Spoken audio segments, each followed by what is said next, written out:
കേരളത്തിലേക്കുള്ള മനുഷ്യരുടെ കുടിയേറ്റം തുടങ്ങിയത് എപ്പോഴാണെന്നറിയാമോ? കിട്ടിയ തെളിവുകളുടെ അടിസ്ഥാനത്തിൽ എടക്കൽ ഗുഹയിൽ താമസിച്ചവരാണ് കേരളത്തിലെത്തിയ ആദ്യത്തെ മനുഷ്യർ.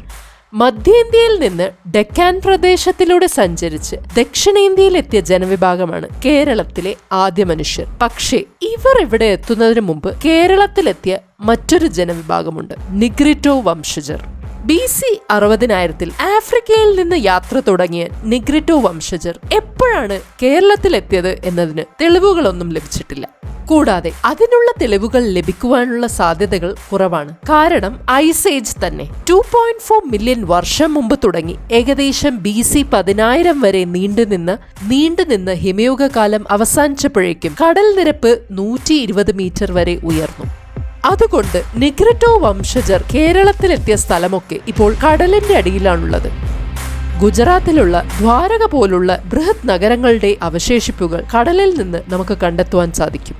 എന്നാൽ നിഗ്രിറ്റോ വംശജരുടെ ചെറിയ സെറ്റിൽമെന്റിന്റെ അവശേഷിപ്പുകളൊന്നും കടലിന്റെ അടിയിൽ നിന്നും നമുക്ക് കണ്ടെത്തുവാൻ കഴിയില്ല. ആ തെളിവുകളെല്ലാം കടലിന്റെ അടിയിൽ ഭദ്രമായി ഉറങ്ങിക്കിടക്കുകയാണ്.